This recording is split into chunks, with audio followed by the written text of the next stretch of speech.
Let's talk about practices in the integrative medicine, plant medicine, psychedelic medicine space. Let's talk about retreat centers. Brands, brand identity, integrity, marketing with integrity. Let's talk about It's it all. possible. It's possible. And Steph, we are friends first and foremost, I think, because we're both renegades. You're such a renegade in so many different areas of your life.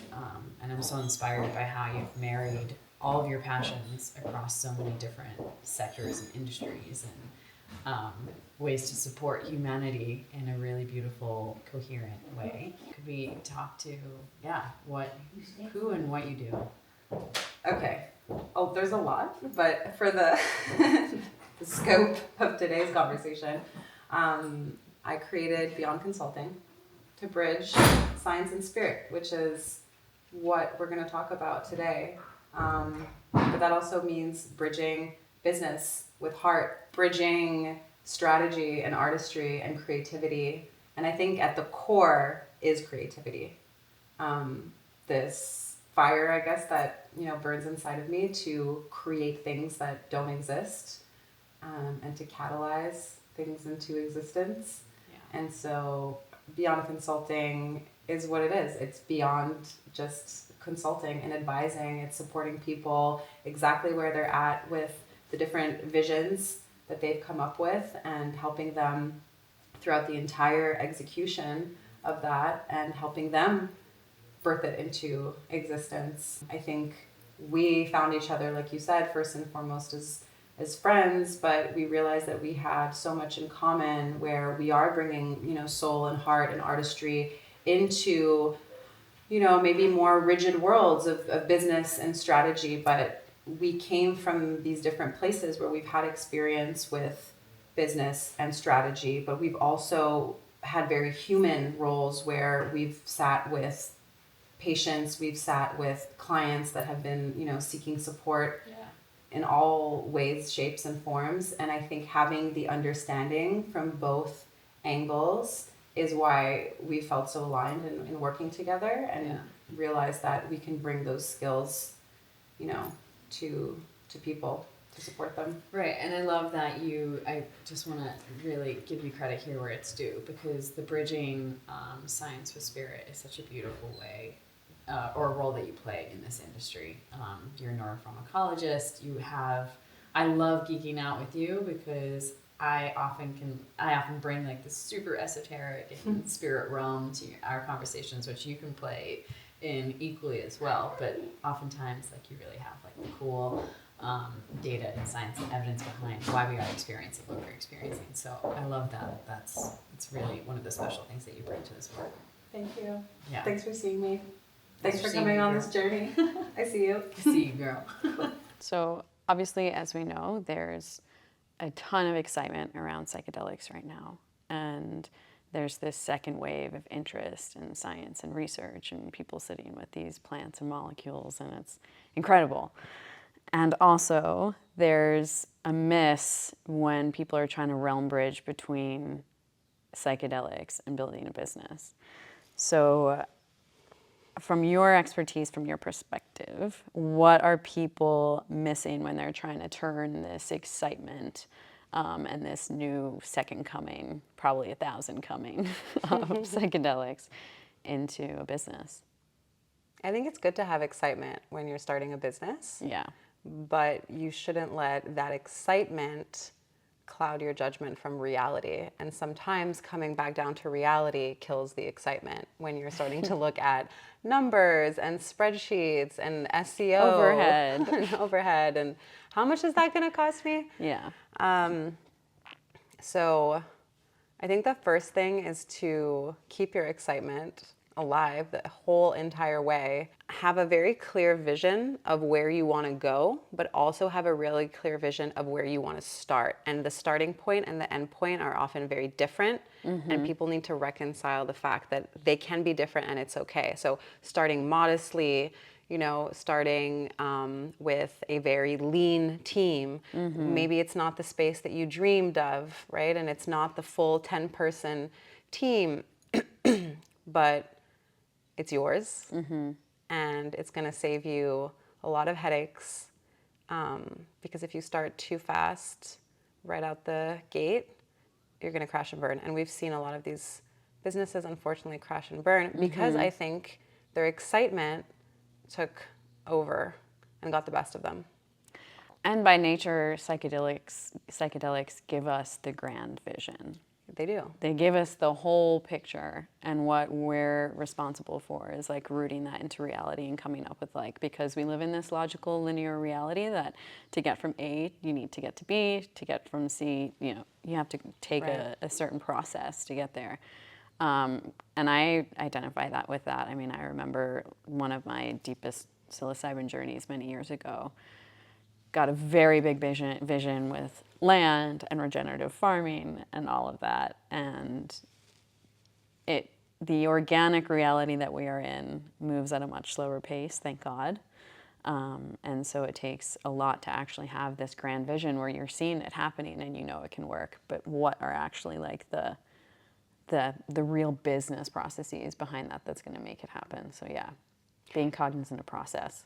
Yeah, and I think it's amazing that if you've sat with a psychedelic or not, right, but have the full vision, I think that's beautiful because you want to know where you're going. If that changes along the way, fine, there's no problem, but you want to know where you want to go. You want to know where you might want to end up before you start.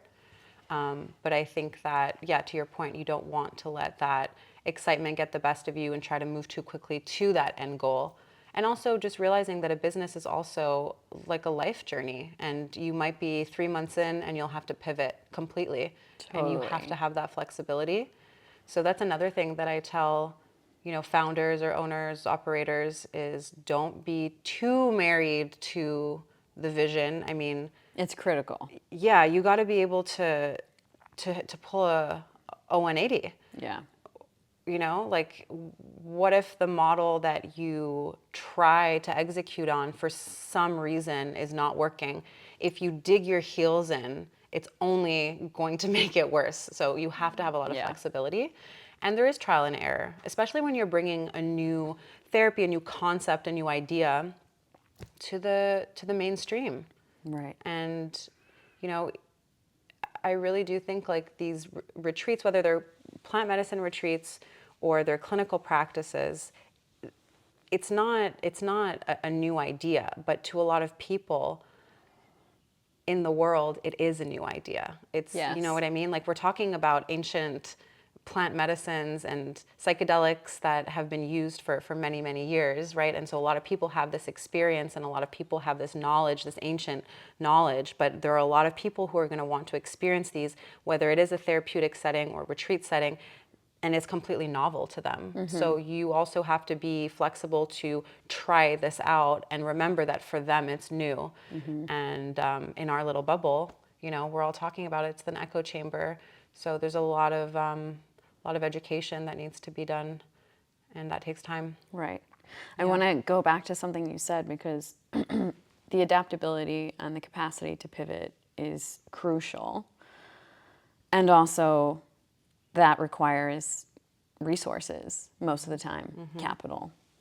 And so it's a fine line between, you know, using your capital to run with an idea and really make sure it works. And oftentimes it's a matter of cash flow. Like, do you have the cash flow to pivot and start a whole new model, which I'm familiar with, and you know, I went through that a number of times, changing just how we were bringing in a profit at Trailblazers, and had to reframe that honestly like almost every quarter.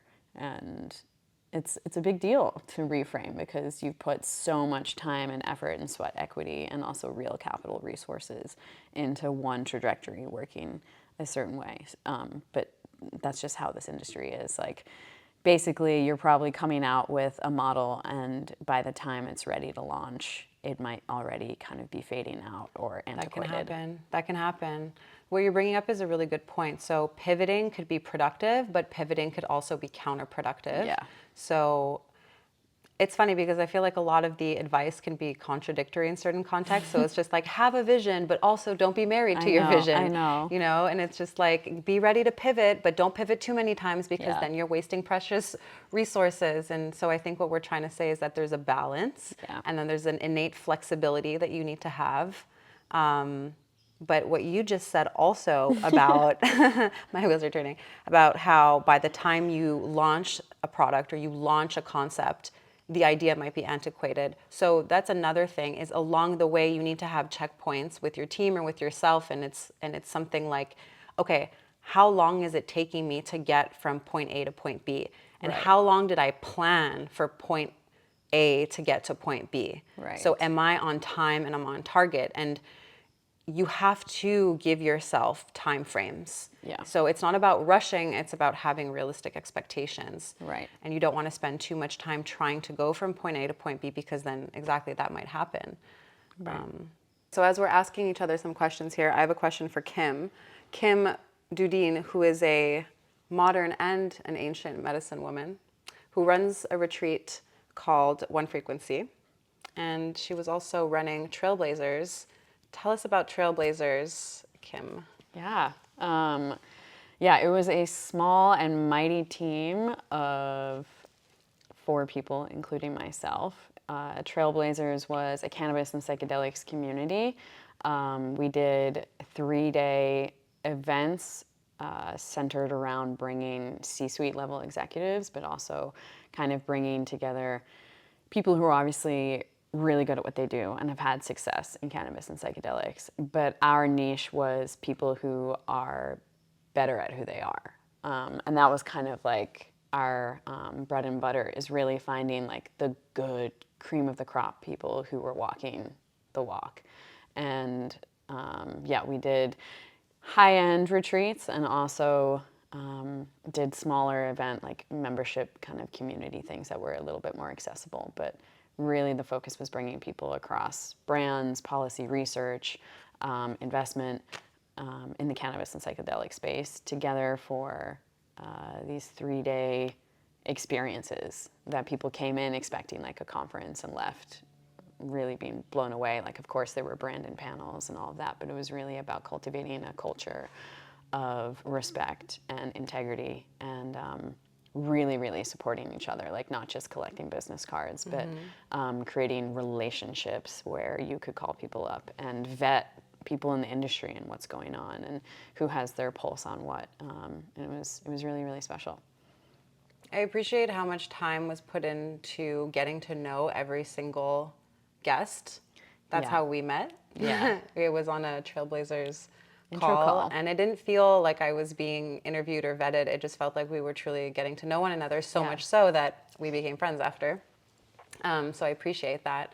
And I think it's important because you are bringing together a community, and you almost want to make sure that there's this undercurrent of alignment amongst everyone who's going to be 100%. there. Yeah.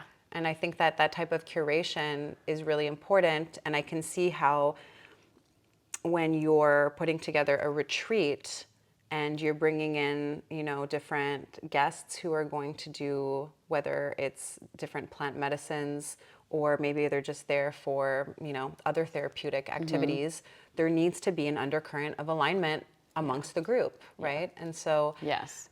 can you talk to me a little bit about how you felt there were similarities and differences between running a retreat like One Frequency, which is, you know, more medicine-based, versus a retreat, you know, or a program like Trailblazers that might be a little bit more for professional development or B2B. personal Yeah. development? Yeah.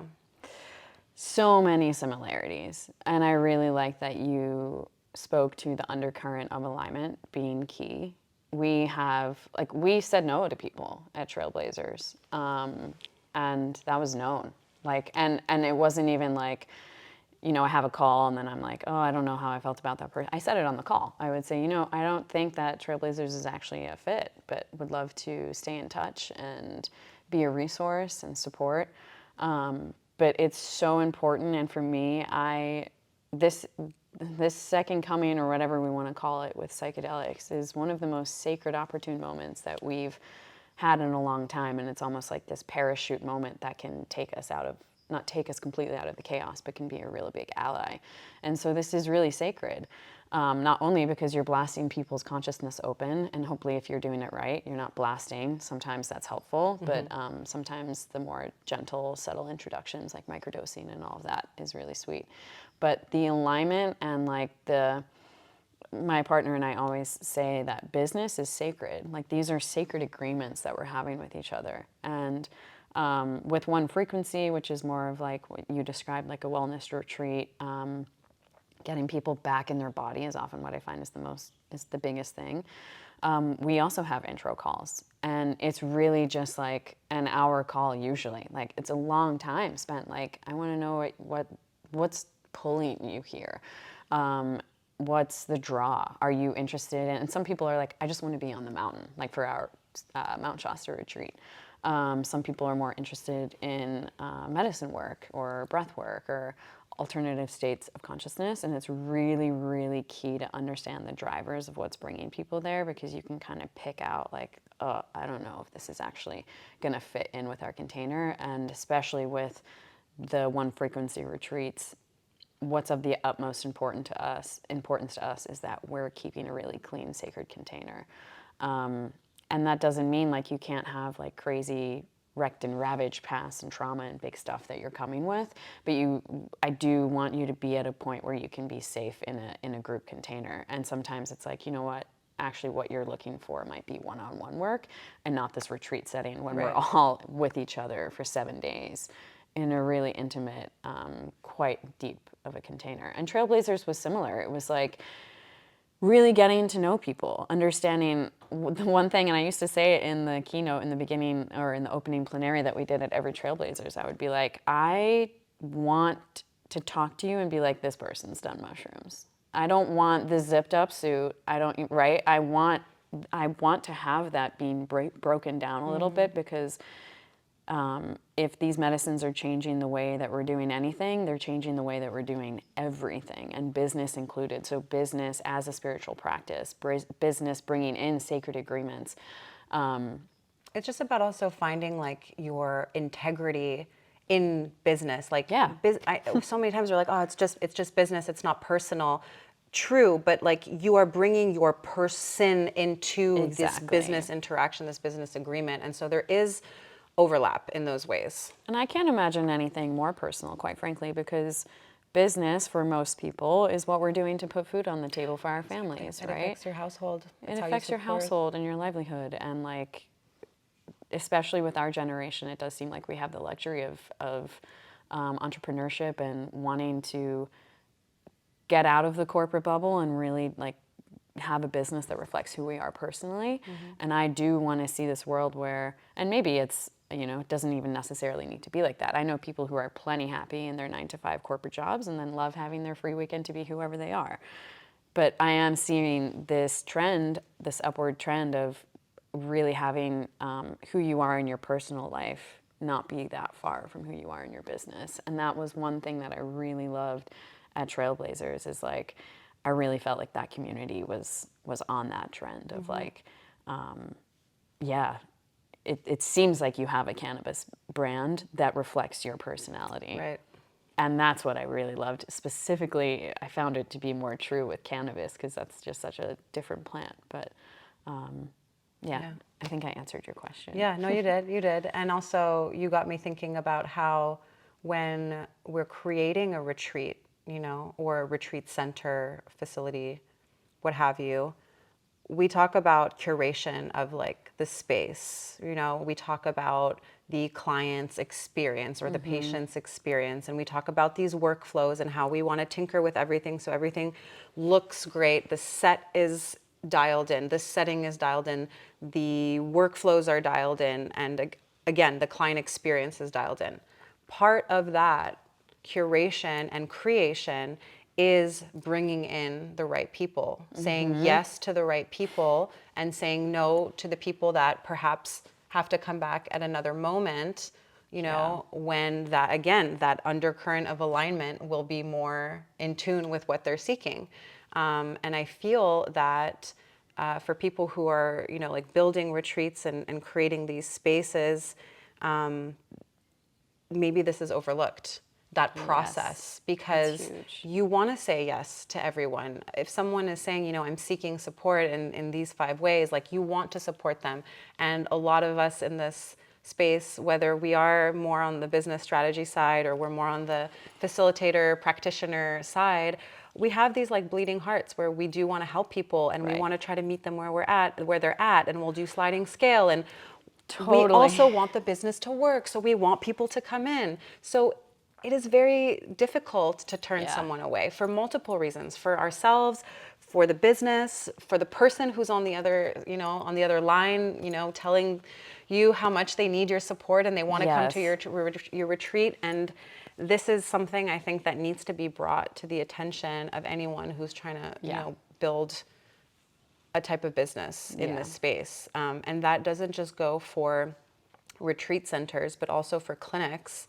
You know, the clinic that I just helped, you know, build and design and launch, I've stayed on as their clinical director, and I'm doing all of the patient phone calls right now. Wow. So everyone is coming in with a different story. Everyone's coming in at different socioeconomic levels with different expectations. Yeah. And it's really hard for me when I say, you know, this is how much it costs, and I hear, oh my gosh, I can't afford that. And it's my instinct is like, gosh, I want to help. Like, how can we make this work for you?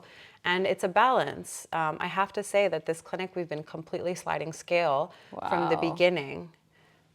You know, so, but that even is a gentle, you know, dance, because as a new clinic, the team wants to work, the team wants to practice. We need people coming in and out of the clinic so that they can write reviews and spread their experience by word of mouth. So is it worth it to maybe come down and be a little bit more sliding scale? Yes, but then again, there's a fine line between like trying to help everyone and trying to meet everyone where they're at. Right. So it's been a learning experience for me, but I think that this is kind of the name of the game, is like it's learning where to draw that line. And the line will move. And the line will move. Because it really is like person by person. And obviously, with the bleeding hearts, as you mentioned, where we are hearing these stories where people desperately need support and are seeking it, which is like such a huge step for people to take, to actually say, I need help, but I can't. A. B, I'm reaching out for help. I'm in active, like, that's like a huge step in mental health, to actually acknowledge that you need help and then to make the step to reach out for it. So I know what you mean. So how have you felt, or how have you kind of mended that bridge between like wanting to offer the support and also wanting to, because the business is sacred, right? And to keep offering the sacred services or these helpful services, the business does need to at least be meeting costs, which I would love to hear what you have to say about this, because at Trailblazers, we were able to make it work sometimes. Event production, especially high quality event production, is insanely expensive. Luckily, we had sponsorships that helped us really prop up that model, and we also had sliding scale and a DEI board that brought in people who truly couldn't come and would add so much value. And to be really transparent, at One Frequency, it's not a money-making model. That's not the point. It's really like every year we block off a week for Mount Shasta, and we've had other, you know, we have like 2 or 3 other retreats. That's like our flagship event retreat, and there's no expectation there to make money. But it's different, and we're all aligned on that. It's really nice if we can cover our costs and pay for our flights and at least like pay the retreat center back. But it's a fine line. I think it goes back. So there's a couple of things. Why are you creating, you know, this business, whether it is a clinic or a center or like a retreat, right? That maybe pops up and reoccurs. Like, why are you creating it? Is it from a place of passion and you want to help and support people, or do you need this business to give back to your livelihood. Right. So there's that. And so if you find yourself in the camp of, I need this business to make money, yes, I want to help people, of course, but it needs to also help me live, then you know that that's the camp that you're in. And if you're in the camp where you're like, I'm doing this purely because I adore this work and I only want to help people, and the bottom line doesn't matter, then you know you're in that camp, and that's going to change your financial model. If you're in a business where you want that business to make you money and you want to also be sliding scale with some of your therapies, there's different strategies. I think having a multifaceted type of center that offers different services could be really key there, because let's just say you're offering ketamine therapy and you want to be sliding scale. Perfect. But then you can have other services that are not sliding scale. And if you do a good job with marketing and ads and everything else, and you start bringing in business for IV therapy, for longevity therapies, for acupuncture, other types of consultations, but then those appointments and sessions are anchored in their pricing, then at least you can depend on the fact that that will be generating revenue, and then you can maybe afford to be sliding scale. And I also think that there are other, revenue generating activities that you can do, like doing group work, half day retreats with or without medicine that can generate revenue. And then the other thing is you can partner with Thank You Life. Yeah, right. That's very true. Yeah, force multipliers, funds that are literally set out to make this care accessible. Yeah, maybe we should talk about what Thank You Life does for those who don't know. Yeah, so I am on the board of Thank You Life, which is a psychedelic access therapy fund. Right now they are focusing on ketamine therapy, but what's really exciting to me and what's my passion and why I said yes for many other reasons is their trajectory to make iboga accessible, and with all the exciting stuff happening with the Texas legislation and real people in the House understanding and acknowledging that, especially for opioid withdrawal, that ibogaine is like the medicine for that. Outside of that, Thank You Life is just a nonprofit organization that is really working to make these psychedelic therapies accessible. So all of the money that they raise goes to clinics that are offering these types of therapies, which is really incredible. It's literally life-changing, and I know hundreds of examples of life-saving therapies for people who otherwise would not have been able to afford or access the care that they got, which then completely changed their life around.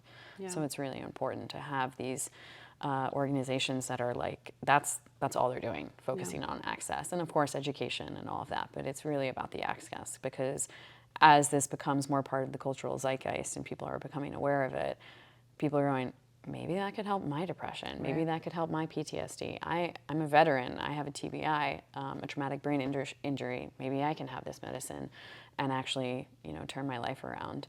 And so the doors, though we think that they're getting banged down now, I only see the line getting longer and longer and longer. And accessibility is huge. Yeah. It's huge. It is. And from my understanding, if a ketamine clinic partners with Thank You Life, they essentially have this fund. People can make donations into that fund, and then those funds could be used to support a patient who's not able to afford the therapy at their clinic. So I think that's fantastic. And speaking about access, I know that there are certain companies that have now kind of profited on certain medicines, and now we're having, this version of an FDA-approved ketamine, and I have my thoughts, but I will stick to what I think about it from an access standpoint. For those people who don't want to pull out their wallets or that cannot pull out their wallets, I think that it's a valuable service. And I think that if it's executed with therapy as like a ketamine assisted therapy, but we're talking about the nasal FDA approved version, I think that there could be benefits for people who can not afford this treatment, but that absolutely need this treatment. But that's all I'm going to say about that. Yeah, that all I'm could gonna be say a about that. 2-hour conversation. That's another conversation. But I did want to just go back to, Yeah. because you were talking about, and it's so real, because, I do believe that if we are in the psychedelics industry, I'm from just anecdotal experience and everyone that I've met, most people have had a very life-changing experience and transformation from a psychedelic journey and want to give back. Yeah. Also, having these sacred moments in your life where your reality literally shifts, and hopefully you are able to invite more love into your body and to come back more into your body. All of this feels extremely precious and pure and innocent and godlike. And then adjacent, it's like, what about branding and marketing? Right. And it's such a disconnect. It feels antithetical. You know. And I know that you and I really want to rewrite that. That is like a lot of what we do is taking the ick kind of, or like whatever aversion might be there, a trigger might be there with like the branding and marketing for like this sacred medicine that is the earth is actually telling me to serve, right? And how do we marry like, or just medical services, right? You know, just like therapy and medical services to help people, and then you're thinking about how do I brand and market this, and how much do I spend on ads every month? Yeah. Yeah. I don't know if there's anything you want to say. I guess I don't have a question there. It's more so around like, how do we marry like something that feels so antithetical to something that is really like, in my perspective, like the earth, sacred Mother Earth, who's a real living pulsing being. When I sat with psilocybin many years ago, she was like, put your fingers in the dirt, like garden, plant, metaphorically and literally, like get your fingers dirty and serve the medicine. Wow. Right? And so it's like, okay, you can there's a lot of people taking a lot of messages from that plant realm or whatever realm and running with it and being like, I'm gonna create a business. And it's hard to keep it authentic. It's hard to really understand like what service you're wanting to provide and what is sacred and what's business and what's marketing that feels aligned to what you're actually doing, and how you brand something that feels so, and it is operating outside of this third dimensional realm where branding and marketing is a part of it. Yeah, you just have to accept that it's a part of it. Yeah. It's a part of it. Right. But it's also an opportunity to show the world this like piece of you and this passion that you have and this service that you want to offer, right? When I think about brand, it's not just like logos and your color schemes and your fonts.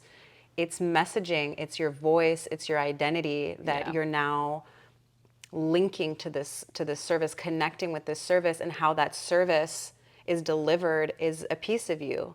Yeah. And so I invite people to not get so bogged down by all of those details. Outsource that stuff, right? Yeah. Just outsource that stuff and have someone who really took the time to get to know your tastes and your vision, and then we'll put together or craft something that will be your logo and your colors and your website and all of that. But then you, the owner, the founder, the facilitator, the provider, focus on how do you ensure that what is being put out and given to people reflects who you are and your mission. Yes. And get 'Cause you into can tell.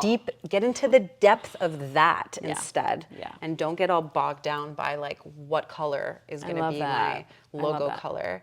It's important. Think about it. Of course, like you want it is going to be a piece of you, right? Like the logo, if you want the logo to represent, your strong, feminine side, like whatever symbol or icon you choose, it's important. It is a reflection of you.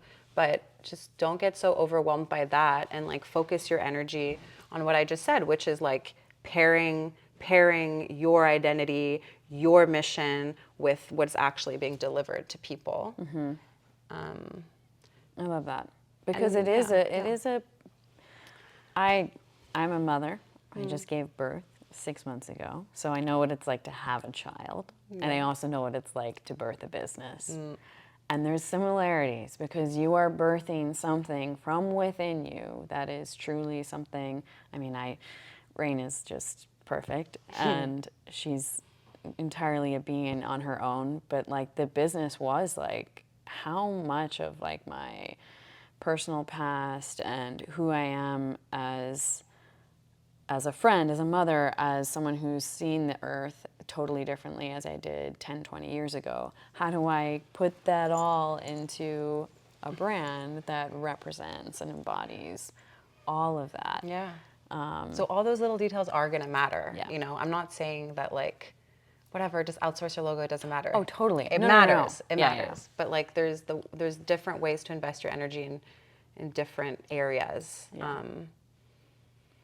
And I also think there should be like a reframe when it comes to marketing. I like to encourage people to think about education first, and the strategy of education, the opportunity to educate people.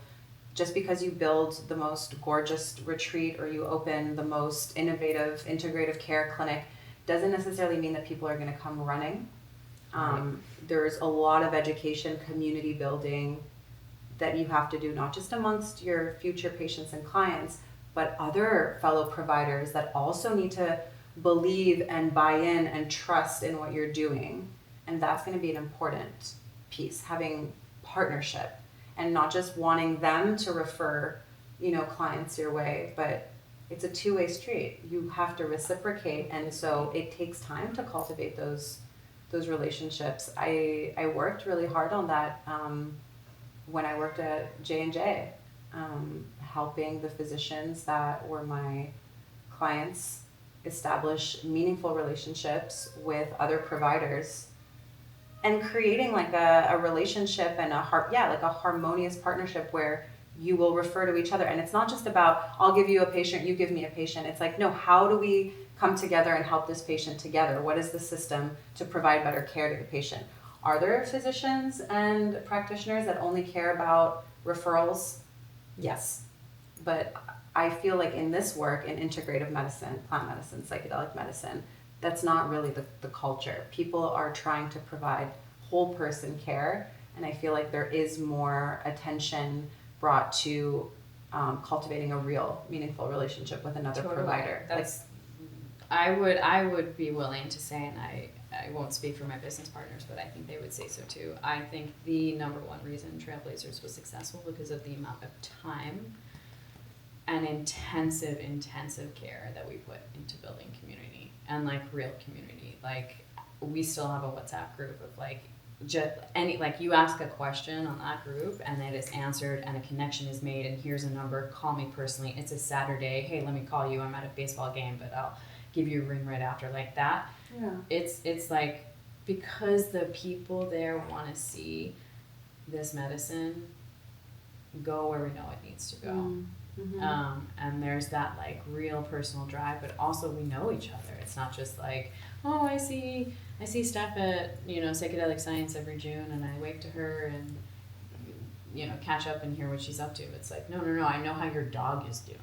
Like it's like real relationships of like really getting to know people and knowing their internal drivers and why they're doing what they're doing. And I think it's very natural that people like to work with people that they like. Yeah. It's human nature. Absolutely.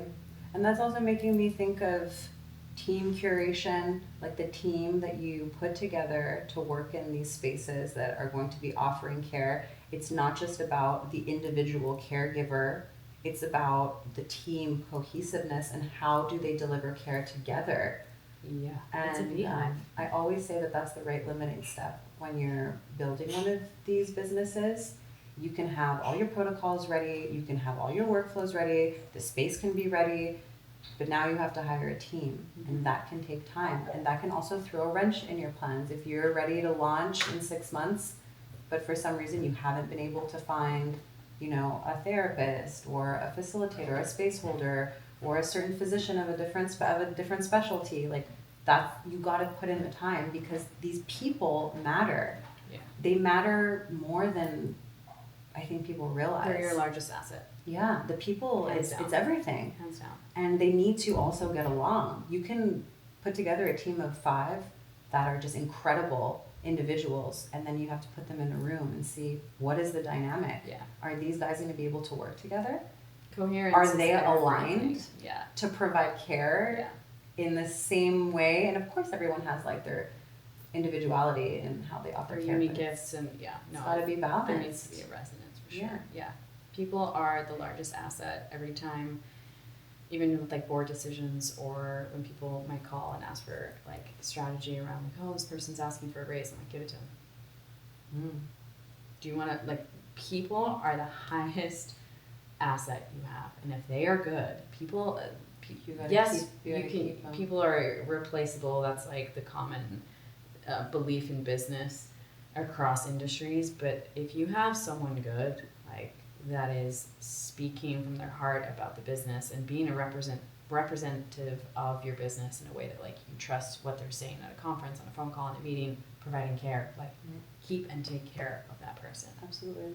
Yeah. Yeah. I think we've covered a lot of ground, and I could see us having many more Yeah. conversations like these, and even like diving into more, challenges and how we personally address those challenges and overcame those obstacles when we've been in these situations with either our own businesses or Yeah. with our clients' businesses. I hope it's clear that we're passionate about Yeah. obviously having highly efficient, beautiful businesses that are running with a certain level of operational excellence.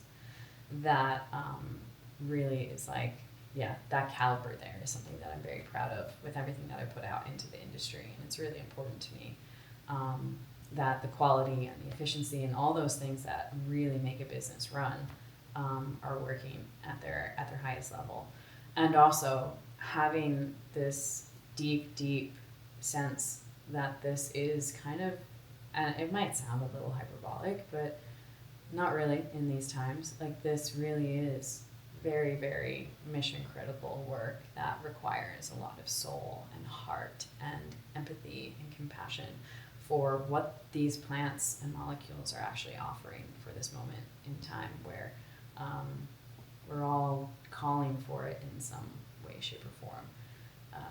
I have a favorite quote that I'm going to say now. It's by one of my friends who's an artist, and he says, "It's all love, or it's a calling for love." That's it. So if we can bring that to business, like, we can really, really change not only the businesses that we're creating and starting to thrive as, like, this new future starts to erupt, where I am such a proponent of protopia thinking, right? Everything can feel dystopian. Yeah. And we can be the ones that are really seeding the possibility for protopia. We've got the tech, we've got the capacity to find the right people and connect at speeds that have never been able to before. And now more and more people are sitting with plants that have a capacity that I don't even think we have an inch of understanding of yet.